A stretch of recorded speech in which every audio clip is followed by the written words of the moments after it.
สบายดีเทื่อนึงข่อยสุริยาเนาะวันนี้เฮาจะมารีวิวอีกเนาะโม่งของเยอรมันเนาะปีนี้ผลิต1930ปี1950นี่ประมาณนี้นะถือว่าโม่งเก่าแก่สมควรระบบเฮ็ดเรียงมันก็คือทุกเครื่องสมองมันจะดังเนาะ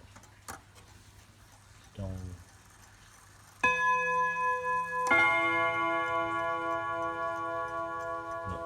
ทุกๆคนสมอง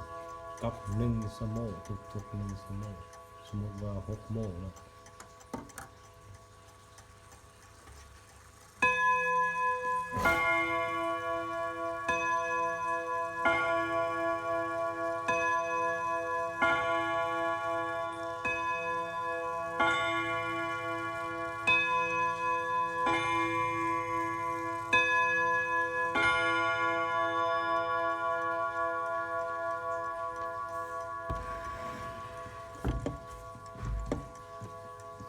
คือข่อยอธิบายเนาะหู้เบื้องขวาแม่นหู้ระบบการเฮ็ดเปียกเครื่องจักรของโม่เนาะหู้ซ้ายแม่นมันเสียงคือว่ามันดังดิ้งดองนี่แหละกุญแจนี่แล้วมากับกุญแจเนาะทุกๆ7มื้อเมื่อเจอตรงเนี่ยหมุนมันเนาะค่อยๆหมุนไปทางขวาจักรอบ2รอบถ้าว่าแข็งก็บ่ต้องหมุนเนาะห้ามหมุนเด็ดขาดถ้ามันแข็งเลยนะมันจำเลยห้ามหมุนเด็ดขาดเนาะ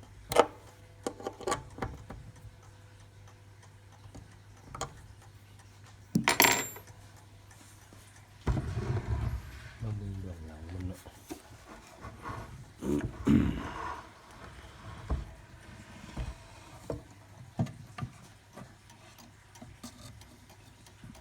นี่น่าจะบัฟแต่น่าจะไม่ได้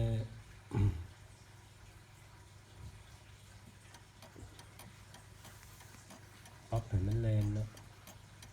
อันนี้คือปัจจุบันมันก็เฮ็ดเปียกเนาะแรงมาติ๊กต๊อกนะ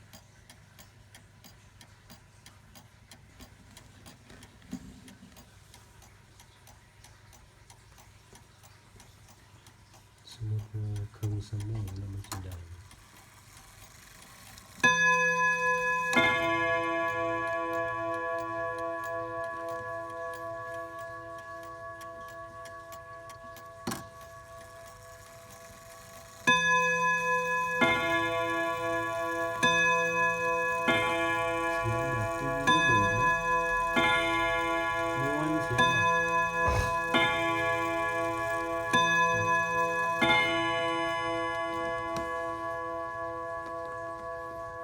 สนใจเนาะใครอยากได้ก็ติดต่อหาเนาะ